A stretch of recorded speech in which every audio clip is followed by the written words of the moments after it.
ಎತ್ತಿನಹೊಳೆ ಯೋಜನೆಯಿಂದ ಇನ್ನೆಷ್ಟು ಬೆಟ್ಟ ಗುಡ್ಡಗಳು ಬಾಯಿ ತೆರೆಯಬೇಕು. ಎತ್ತಿನಹೊಳೆ ಎಂದರೆ ಹಣ ಮಾಡುವುದೇ ಹೌದು ಎನ್ನುತ್ತೆ ಈ ವರದಿ. ಅಧಿಕಾರಕ್ಕೆ ಬಂದವರೆಲ್ಲ ಹಣ ಮಾಡುವುದಕ್ಕೆ ಈ ಯೋಜನೆ ಮುಂದುವರಿಸುತ್ತಿವೆ ಎಂಬುದು ಸತ್ಯದ ಸಂಗತಿಯಾಗಿದೆ. ಕಳೆದ 7-8 ವರ್ಷಗಳಿಂದ ಈ ಎತ್ತಿನಹೊಳೆ ಕಾಮಗಾರಿ ನಡೀತಾನೇ ಇದೆ.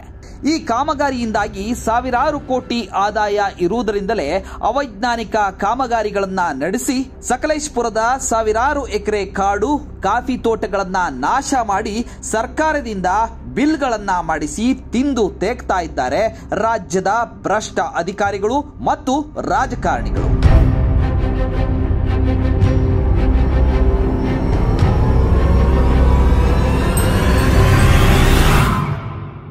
ಕಳೆದ 2 ವಾರಗಳಿಂದ ಸುರಿಯುತ್ತಿರುವ ಮಳೆಗೆ ಸಕಲೇಶಪುರದ ಹೆಬ್ಬಸಾಲೆ ಪಂಚಾಯಿತಿಯ ಕುಂಬರಡಿ ಗ್ರಾಮದಲ್ಲಿ ಸುಮಾರು 25 ಅಡಿಯಷ್ಟು ಆಳಕ್ಕೆ ರಸ್ತೆ ಕುಸಿದು ನೂರಾರು ಹಳ್ಳಿಗಳ ಸಂಪರ್ಕ ಕಡಿತಗೊಂಡಿದೆ.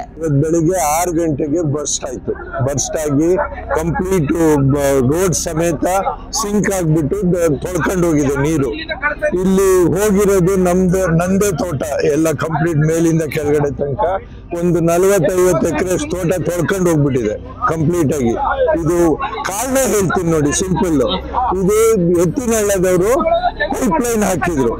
ಪೈಪ್ ಲೈನ್ ಹಾಕ್ಬಿಟ್ಟು ನೀರು ಮುಚ್ತಾ ಇಲ್ಲ ಗುಂಡಿಗಳನ್ನ, ಸುಮ್ಮನೆ ಹಂಗೆ ಮಣ್ಣು ಹಾಕೊಂಡು ಹೋದ್ರು. ಮಣ್ಣು ಹಾಕೊಂಡು ಹೋಗಿ ಅದು ಪ್ರೆಷರ್ ಅಲ್ಲಿ ನೀರು ಬರ್ತಾ ಇದೆಯಲ್ಲ, ಅದೇನೋ ಟೆಸ್ಟಿಗೆ ಅಂತ ಬಿಡ್ತಾ ಇದ್ದಾರೆ. ಆ ಪ್ರೆಷರ್ ಅಲ್ಲಿ ಬರ್ಬೇಕಾದ್ರೆ ಎಲ್ಲ ವೈಬ್ರೇಷನ್ ಆಗಿ ಫರ್ದರ್ ಲೂಸ್ ಆಯ್ತು soil. That is one part. Second part ಇಲ್ಲೊಂದು 50 ವರ್ಷದಿಂದ 60 ವರ್ಷದಿಂದ ಕನ್ವರ್ಟ್ ಇತ್ತು ಮಳೆ ನೀರು ಹೋಗ್ಲಿಕ್ಕೆ. ಅದನ್ನ ಬ್ಲಾಕ್ ಮಾಡ್ಬಿಟ್ರು ಇವರು ಪೈಪ್ ಹಾಕ್ಬೇಕಾದ್ರೆ. ಬ್ಲಾಕ್ ಮಾಡಿದ್ರಿಂದ ಅಲ್ಲಿ ಹೋಗೋದಕ್ಕೆ ಜಾಗ ಇಲ್ಲ, ಒಡ್ಕಂತು. ಇನ್ನೊಂದು ಥರ್ಡ್ ಪಾಯಿಂಟ್, ಇವರು ಇದನ್ನ ಏನು ಎಲೆಕ್ಟ್ರಿಕ್ ಲೈನ್ ಹಾಕ್ಬೇಕಾದ್ರೆ ಮರಗಳು ಕಟ್ ಮಾಡ್ಕೊಂತ ಬಂದ್ಬಿಟ್ಟು ಅಲ್ಲೆಲ್ಲ ರಸ್ತೆಯಲ್ಲಿ ಬಿಟ್ಬಿಟ್ರು. ರಸ್ತೆಯಲ್ಲಿ ಬಿಟ್ಟು ಡ್ರೈನೇಜ್ ಎಲ್ಲ ಬ್ಲಾಕ್ ಆಯ್ತು. ಫೋರ್ತ್ ಪಾಯಿಂಟ್, ಇವರು ಮೊನ್ನೆ ಟೆಸ್ಟ್ ಮಾಡೋದಕ್ಕೋಸ್ಕರ ಇದನ್ನ ಪಂಪ್ ಸ್ಟಾರ್ಟ್ ಮಾಡಿದ್ರು ಅಲ್ಲಿ ಎಲ್ಲಿಂದ ಡ್ಯಾಮ್ ಕಡೆಯಿಂದ. ಆ ಪ್ರೆಷರ್ ಅಲ್ಲಿ ಅಲ್ಲೆಲ್ಲ ಔಟ್ಲೆಟ್ಸ್ ಇದೆ, ಏನೋ ಅವ್ರ ಏರ್ ಓಪನಿಂಗ್ ಏನಕ್ಕೋ, ಅದು ವಾಲ್ವ್ ಓಪನ್ ಮಾಡಿಟ್ಟು 2 days ನಾನ್ ಸ್ಟಾಪ್ ಆ ಪ್ರೆಷರ್ ಅಲ್ಲಿ ಹರಿತಾ ಇತ್ತು. ಅದು ಎಲ್ಲ ಕೆಳಗಡೆ ಆ ಪ್ರೆಷರ್ ಅಲ್ಲಿ ಕೆಳಗಡೆ ತೊಳ್ಕೊಂಡು ಹೋಗ್ಬಿಡ್ತು ಮಣ್ಣು. ಈಗ ಲೂಸ್ ಆಯ್ತಲ್ಲ ಸಾಯಿಲ್, ಮಳೆ ಬಂದ ಕೂಡಲೇ ಕೊಚ್ಕೊಂಡು ಹೋಯ್ತು. ಕಳೆದ 5 ವರ್ಷಗಳ ಹಿಂದೆ ಎತ್ತಿನಹೊಳೆ ಕಾಮಗಾರಿಗಾಗಿ ಹಾರ್ಲೆ ಕಂಬರಡಿ ಗ್ರಾಮಗಳಲ್ಲಿ ಪೈಪ್ ಲೈನ್ ಹಾಕಲಾಗಿತ್ತು. ಈ ಪೈಪ್ ಲೈನ್ ಮೇಲೆ ರಸ್ತೆ ಹಾದು ಹೋಗಿದ್ದು, ರಸ್ತೆಯ ಪಕ್ಕದಲ್ಲಿ ಡ್ರೈನೇಜ್ ನೀರು ಹಾದು ಹೋಗುತ್ತದೆ. ಕೆಲವು ಕಡೆಗಳಲ್ಲಿ ಮಳೆಯ ನೀರು ಹರಿದು ಹೋಗಲು ಸರಿಯಾದ ವ್ಯವಸ್ಥೆ ಇಲ್ಲದೆ ಇರೋದ್ರಿಂದ ರಸ್ತೆಗಳು ಸಂಪೂರ್ಣವಾಗಿ ಕುಸಿಯಲು ಕಾರಣವಾಗಿದೆ. ಹಾರ್ಲೆ, ಕಂಬರಡಿ, ನಡ್ಡಲ್ಲಿ, ದೇಕ್ಲಾ ಗ್ರಾಮಗಳ ನಡುವೆ ರಸ್ತೆಯು ಸಂಪೂರ್ಣವಾಗಿ ಕುಸಿದಿರೋದ್ರಿಂದ ಗ್ರಾಮಸ್ಥರು ಓಡಾಡಲು ಸಾಧ್ಯವಾಗದೆ 10 ಹಳ್ಳಿಗಳ ಜನರು ಅತಂತ್ರ ಸ್ಥಿತಿಯಲ್ಲಿದ್ದಾರೆ.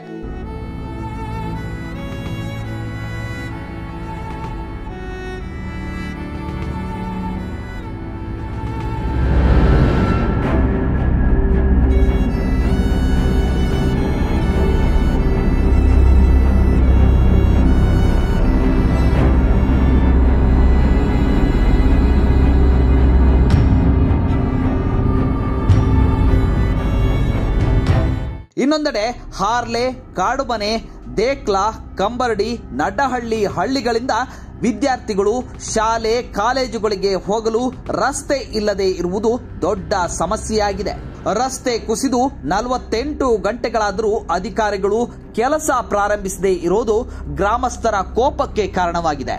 ಎತ್ತಿನಹೊಳೆ ಯೋಜನೆಯ ಅಧಿಕಾರಿಗಳು ಈ ಪ್ರದೇಶಕ್ಕೆ ಆಗಮಿಸಿದಾಗ ಇಲ್ಲಿನ ಗ್ರಾಮಸ್ಥರು ಗೆರಾವ್ ಹಾಕುವ ಮೂಲಕ ಅವರ ವಿರುದ್ಧ ಆಕ್ರೋಶವನ್ನ ವ್ಯಕ್ತಪಡಿಸಿ ತೀವ್ರ ತರಾಟೆಗೆ ತೆಗೆದುಕೊಂಡಿದ್ದಾರೆ.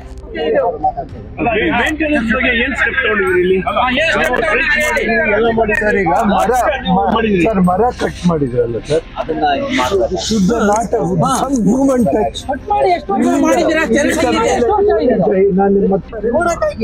ಓಪನ್ ಆಯ್ತಲ್ಲ, ಗುಂಡಿ ಹೊಡೆದು ಮುಟ್ಟಿಲ್ಲ ನೋಡಿ. ಇವತ್ತು ಗುಂಡಿ ಸಿಗ್ತದೆ, 50 ಗುಂಡಿ ರಸ್ತೆ ಈಗಾಗಲೇ ಬಹುತೇಕ ಕುಸಿದು ಬಿದ್ದಿರೋದೆಲ್ಲ ಕಾಣ್ತಾ ಇದೆ. ಈಗ ಪರ್ಯಾಯ ವ್ಯವಸ್ಥೆ ಅಂದ್ರೆ ದಿನನಿತ್ಯ ಓಡಾಡುವಂತ ರಸ್ತೆ ಇದು, ದಿನನಿತ್ಯ ಓಡಾಡುವಂತ ಸಾರ್ವಜನಿಕರು ಓಡಾಡುವಂತ ರಸ್ತೆ ಇದು. ಈಗ ಪರ್ಯಾಯ ವ್ಯವಸ್ಥೆ ಇಮಿಡಿಯೇಟ್ಲಿ ಈಗ ಸರ್ಕಾರ ಇದನ್ನ ಎಚ್ಚೆತ್ತುಕೊಳ್ಬೇಕು. ಪ್ರತಿ ಸರಿ ಅಲ್ಲ, ಎಲ್ಲಾ ಕಡೆನೂ ಕೂಡ ಬೆಳೆಯನ್ನು ಹಾಕ್ತಿರೋದ್ರಿಂದ ಇಲ್ಲೂ ಕೂಡ ಇದೇ ರೀತಿ ಈ ನಡೀತಿರೋದು. ಇದನ್ನ ಘೋರವಾಗಿ ನಾವು ಖಂಡಿಸ್ತೀವಿ. ಮೊದಲನೇದಾಗಿ ಇದನ್ನ ಸರ್ಕಾರ ಆದಷ್ಟು ಬೇಗ ಎಚ್ಚೆತ್ಕೊಂಡು ಸಾರ್ವಜನಿಕರಿಗೆ ಪರ್ಯಾಯ ವ್ಯವಸ್ಥೆಯನ್ನ ಮಾಡಬೇಕು. ಮೊದಲನೇದಾಗಿ ಇದು ವೆಹಿಕಲ್ ರಸ್ತೆ, ಇದು ಪ್ರೈವೇಟ್ನವರು ತೋಟ ಈಗ ನೆಕ್ಸ್ಟ್ ಇಂದ ಅವರು ನಾವು ಬಿಡಲ್ಲ ಅಂತ ಹೇಳಿದ್ರೆ ಸಾರ್ವಜನಿಕರು ಎಲ್ಲಿ ಓಡಾಡೋದು, ಯಾವ ರಸ್ತೆಯಲ್ಲಿ ಓಡಾಡ್ಬೇಕು? ಅವರು ಈ ಎಲ್ಲ ಪ್ರೈವೇಟ್ ತೋಟಗಳೇ ಇರೋದ್ರಿಂದ ಸಾರ್ವಜನಿಕರು ದಿನನಿತ್ಯ ಎಲ್ಲಿ ಓಡಾಡಬೇಕು? ಬರ್ಬೇಕಂದ್ರೆ ಸುತ್ತಿಪಡಿಸಿ ಬರ್ತಕ್ಕಂಥ ರೋಡ್ಗಳು ಸಾಕಷ್ಟು ದೂರಗಳಿದೆ. ತುರ್ತು ವ್ಯವಸ್ಥೆಗೆ ಏನಾದ್ರು ಆರೋಗ್ಯ ಸಮಸ್ಯೆ ಬಂತು, ಯಾವ ರೀತಿ ಹೋಗ್ತಾರೆ ಜನಗಳು? ಎಲ್ಲಿ ಹೋಗ್ಬೇಕು? ಒಂದು ಆಂಬುಲೆನ್ಸ್ ಬರೋ ವ್ಯವಸ್ಥೆ ಇಲ್ಲ. ಈಗ ಬರೀ ಇದೊಂದೇ ಅಲ್ಲ, ಇದು ಮುಂದೆ ನೋಡ್ತಾ ಹೋದ್ರೆ 3-4 ಕಡೆನೂ ಕೂಡ ಈಗಾಗಲೇ ಎತ್ತಿನಹೊಳೆ ಪ್ರಾಜೆಕ್ಟ್ ಹೋಗ್ತಕ್ಕಂಥ ಜಾಗದಲ್ಲಿ ಕೂಡ ಅಲ್ಲೂ ಕೂಡ ಕುಸಿದಿರೋದಂತ ಕಣ್ಣಿಗೆ ಕಾಣ್ತಾ ಇದೆ. ಈಗಾಗಲೇ ತಾಲೂಕು ಉಪವಿಭಾಗಾಧಿಕಾರಿ ಮತ್ತು ಜಿಲ್ಲಾಧಿಕಾರಿಗಳು ಭೇಟಿ ನೀಡಿ ಹಾರ್ಲೆ ಎಸ್ಟೇಟಿನ ಕಾಫಿ ತೋಟದ ಮಧ್ಯೆ ಬದಲಿ ರಸ್ತೆ ಮಾಡಿಕೊಡುತ್ತೇವೆ ಎಂದು ಆಶ್ವಾಸನೆ ನೀಡಿದ್ದಾರೆ. ಕುಸಿದಿರುವ ರಸ್ತೆಗಳನ್ನ 6 ತಿಂಗಳಲ್ಲಿ ಸರಿಪಡಿಸುತ್ತೇವೆ ಎಂದು ತಿಳಿಸಿದ್ದಾರೆ. ಈಗ ಇಮಿಡಿಯೇಟ್ ಆಗಿ ಈಗ ನಾವು ಇವ್ರಿಗೆ ಪ್ರೊಟೆಕ್ಷನ್ ವರ್ಕ್ ನ ಸ್ಟಾರ್ಟ್ ಮಾಡಬೇಕು ಅಂತ ಹೇಳಿದಾಗ ಈಗ ಮಳೆ ಇರೋದ್ರಿಂದ ಈಗ ಕಷ್ಟ.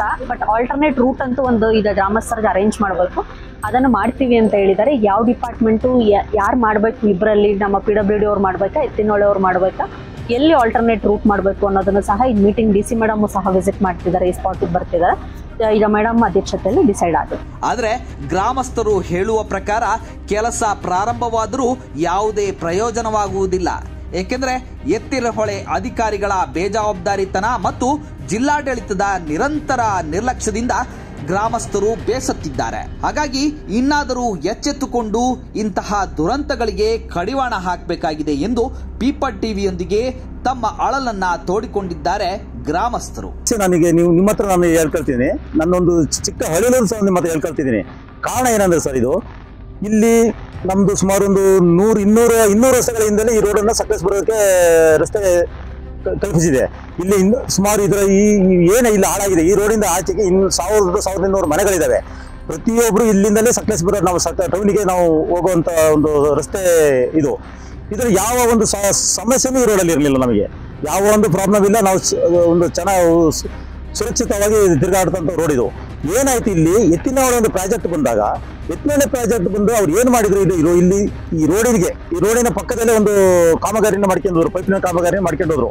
ನಾವು ತುಂಬಾ ಸರಿ ಹೇಳ್ತಿದ್ದೀವಿ ಅವ್ರು ಎತ್ತಿನಹೊಳೆ ಪ್ರಾಜೆಕ್ಟ್ ಅವ್ರಿಗೆ. ಇಲ್ಲಿ ನೋಡಿ, ಇದು ತುಂಬಾ ಮಳೆ ಬೀಳುವಂತ ಪ್ರದೇಶ, ಸುಮಾರು 200-300 ಇಂಚು ನೀರು ಮಳೆ ಬೀಳುವಂತ ಪ್ರದೇಶದಲ್ಲಿ ಇಲ್ಲಿ ಭಾರಿ ಸಮಸ್ಯೆಗಳಾಗುತ್ತೆ. ನೀವು ಏನೇ ಪೈಪ್ ಲೈನ್ ಮಾಡ್ಕೊಂಡು ಹೋಗಿ ಅದಕ್ಕೆ ಒಂದು ಸುರಕ್ಷಿತವಾಗಿ ಅದಕ್ಕೆ ವ್ಯವಸ್ಥಿತವಾಗಿ ಕೆಲಸ ಮಾಡ್ಕೊಂಡು ಹೋಗಿ ಅಂತ ನಾವು ಹೇಳ್ತಿದ್ದಾಗ ಅವ್ರೇನಂತ ಹೇಳ್ತಾರೆ, ನಮಗೆ ಗೊತ್ತಿದ್ದಷ್ಟು ನಿಮಗೆ ಗೊತ್ತೇನ್ರಿ ಅಂತ ಹೇಳ್ತಾ ನಮ್ಮನ್ನ ಬೆದರಿಕೆ ಹಾಕೊಂಡು ನಾವು ಜಾಸ್ತಿ ಮಾತಾಡಿದ್ರೆ ಪೊಲೀಸ್ ಕರ್ಸ್ಕೊಳ್ಳೋದು, ಆ ರೀತಿ ಕೆಲಸನ ಮಾಡ್ಕೊಂಡು ಬಂದ್ರು. ನಾವು ತುಂಬಾ ಸರಿ ಪ್ರತಿಯೊಬ್ಬರಿಗೂ ಮನವಿ ಕೊಡ್ತಾನೆ ಬಂದು ಈ ರೀತಿ ಕೆಲಸ ಇದು ಮಾಡ್ತಿರೋ ಕಾಮಗಾರಿನೇ ಸರಿ ಇಲ್ಲ, ಇದು ಅವ್ಯವಸ್ಥಿತ ಆಗ್ತಿದೆ, ಇದು ಈ ತರ ಮಾಡ್ತಿದ್ದಾರೆ ಅಂತ ಹೇಳಿದಾಗ ಇಲ್ಲ ರೀ ಅವ್ರು ಮಾಡ್ತಾರೆ ಬಿಡಿ ಅಂದ್ರು. ಈಗ ಏನಾಗಿದೆ ಗೊತ್ತಾ, ಇವ್ರು ಪೈಪ್ ಲೈನ್ ಈ ರೋಡಿನ ಪಕ್ಕ ತಗೊಂಡೋಗಿ ಅದು 20 ಅಡಿ ರೋಡನ್ನ ಬಗೆದು ಅದನ್ನ ಪೈಪ್ ಲೈನ್ ಹಾಕೊಂಡು ಹೋದ್ರು. ಪೈಪ್ ಲೈನ್ ಹಾಕೊಂಡು ಹೋದಾಗ ಕೆಲವೊಂದು ಚಿಕ್ಕ ಏನು ಮೋರಿಗಳು, ಅದಕ್ಕೆ ಸಣ್ಣ ಮೋರಿಗಳನ್ನು ನೀರನ್ನು ಹೋಗೋದಕ್ಕೆ ಪಾಸ್ ಆಗೋದಕ್ಕೆ ಇದ್ದಾವೆ, ಅದನ್ನೆಲ್ಲ ಮುಚ್ಕೊಂಡು ಹೋದ್ರು. ಆ ಮೋರಿಗಳನ್ನು ಮುಚ್ಕೊಂಡು ಹೋದಾಗ ಇಲ್ಲಿ ನೀರೇನಾಯ್ತು, ಇಲ್ಲಿ ಇವರು ಪೈಪನ್ನು ತೆಗೆದದಿಂದ ಅದು ನೀರು ಲೂಜ್ ಮಣ್ಣಿಗೆ ನೀರು ಹೋಗಿ ಜಾಮ್ ಆಗಿ ಅದು ನೀರು ಪಾಸ್ ಆಗೋಕ್ಕೆ ಎಲ್ಲೂ ಜಾಗ ಇಲ್ದಂಗಾಯ್ತು. ಆವಾಗ ಇದನ್ನ ಏನಾದ್ರು ರೋಡನ್ನ ಕಿತ್ಕೊಂಡು ಹೋಯ್ತು. ಇವತ್ತು ನಮಗೆ ಗ್ರಾಮಸ್ಥರ ಸಮಸ್ಯೆ ಏನಾಗಿದೆ ಅಂದ್ರೆ, ಇಲ್ಲಿ ತುಂಬಾ ಶಾಲೆ ಮಕ್ಕಳು, ಟೌನಿಗೆ ಸಕಲೇಶಪುರಕ್ಕೆ ಹೋಗುವಂತ ವಿದ್ಯಾರ್ಥಿಗಳು, ಕಾಲೇಜ್ ಮಕ್ಕಳುಗಳು ಪ್ರತಿಯೊಬ್ಬರು ಇದ್ದಾರೆ. ಮತ್ತೆ ಇಲ್ಲಿ ಕಾರ್ಮಿಕರು, ಸಕಲೇಶಪುರದ ಕಾರ್ಮಿಕರು, ಇಲ್ಲಿ ಏನು ನಮ್ಮ ಕಮರ್ಷಿಯಲ್ ಕಾಫಿ ತೋಟಗಳಿದೆ ಅಂತ ಕೆಲಸ ಕೂಲಿ ಕಾರ್ಮಿಕರು ತುಂಬಾ ಜನ ಬರ್ತಿದ್ದಾರೆ. ಪ್ರತಿಯೊಬ್ಬರಿಗೂ ಸಮಸ್ಯೆ ಆಗಿದೆ.